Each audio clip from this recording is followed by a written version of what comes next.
नमस्कार। प्रादेशिक समाचार के साथ में यरमता सिंह। राष्ट्रपति द्रौपदी मुर्मू ने आज नई दिल्ली में राष्ट्रपति भवन में राज्यपालों के 2 दिवसीय सम्मेलन का उद्घाटन किया। आज अपने उद्घाटन भाषण में राष्ट्रपति ने कहा कि इस सम्मेलन के एजेंडे में सावधानीपूर्वक चुने गए मुद्दे शामिल हैं जो राष्ट्रीय लक्ष्यों को प्राप्त करने में महत्वपूर्ण हैं। सम्मेलन में सभी राज्यों के राज्यपाल भाग ले रहे हैं। सम्मेलन के एजेंडे में 3 आपराधिक कानूनों का कार्यान्वयन, उच्च शिक्षा में सुधार और विश्वविद्यालयों की मान्यता तथा आदिवासी क्षेत्रों, आकांक्षी जिलों और ब्लॉकों और सीमावर्ती क्षेत्रों जैसे फोकस क्षेत्रों का विकास शामिल है। शिक्षा मंत्री धर्मेंद्र प्रधान ने कहा है कि नीट यूजी परीक्षा में किसी भी तरह की व्यवस्थागत चूक न हो और इसलिए दोबारा परीक्षा न हो। इस पर सुप्रीम कोर्ट का यह कहना सरकार के रुख को सही साबित करता है। सोशल मीडिया पोस्ट में श्री प्रधान ने कहा कि सरकार छेड़छाड़ मुक्त, पारदर्शी और त्रुटि रहित परीक्षा प्रणाली के लिए प्रतिबद्ध है।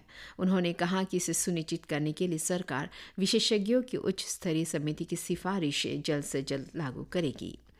पंचायत पदाधिकारियों के प्रबंधन क्षमता और लीडरशिप गुण को बढ़ाने के लिए प्रदेश ग्रामीण विकास एवं पंचायती राज संस्थान ने भारतीय प्रबंधन संस्थान IIM शिलोंग के साथ एक समझौता ज्ञापन पर हस्ताक्षर किया। मुख्यमंत्री पेमा खांडू ने संबंध विभाग को बधाई देते हुए अपने सोशल मीडिया पोस्ट में कहा कि ये साझेदारी प्रशिक्षण समर्थन को प्राथमिकता देने तथा प्रत्येक गांव में सतत विकास लक्ष्यों का स्थानीयकरण हासिल करने के लिए पंचायत प्रतिनिधियों को सक्षम बनाएंगे, जिससे हमारे राज्य के विकास को लाभ होगा। दिल्ली विश्वविद्यालय के कुलपति प्रोफेसर योगेश सिंह ने कल कहा कि विश्वविद्यालय नियमित प्रवेश दौर पूरा होने के बाद बची हुई खाली सीटों को भरने के लिए कक्षा 12वीं के अंकों का उपयोग करेगा। ये घोषणा ऐसे समय में की गई है जब विश्वविद्यालय अनुदान आयोग UGC ने केंद्रीय विश्वविद्यालयों के लिए एक मानक संचालन प्रक्रिया SOP जारी की है, ताकि यह सुनिश्चित किया जा सके कि UG और PG पाठ्यक्रमों में सभी सीटें भरी जाए। राजधानी पुलिस द्वारा चिंपू पुलिस स्टेशन के गंगा बस्ती ईटानगर के सामुदायिक भवन में आज संवाद का 5वां संस्करण आयोजित किया। इस कार्यक्रम का उद्देश्य सामुदायिक सहभागिता को बढ़ावा देना और पुलिस और जनता के बीच संबंधों को मजबूत करना था। इस अवसर पर खोई और चोरी हुई संपत्तियों को उनके असली मालिकों को सौंपने का भी आयोजन किया गया। विधायक तेचिकासो ने इस कार्यक्रम का संचालन किया। इस दौरान चिंपू पुलिस स्टेशन के इंस्पेक्टर नीरज निशांत और उनकी टीम को प्रशंसा पत्र भी प्रदान किए गए। आकाशवाणी पासीघाट और उत्तर पूर्वी क्षेत्र के अन्य आकाशवाणी स्टेशनों द्वारा महीने भर चलाए गए गिफ्ट ए रेडियो अभियान का कल समापन हो गया। इस सियांग जिले के आकाशवाणी पासीघाट में समापन समारोह मनाया गया। पेरिस ओलंपिक में आज पुरुष भारतीय हॉकी टीम ने ऑस्ट्रेलिया के खिलाफ अंतिम ग्रुप चरण में 3-2 से जीत दर्ज की है।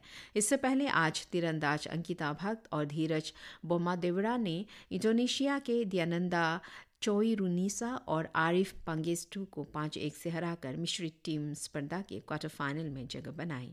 निशानेबाजी में 2 बार के ओलंपिक पदक विजेता मनु भाकर ने 25 मीटर एयर पिस्टल फाइनल स्पर्धा के लिए क्वालिफाई किया।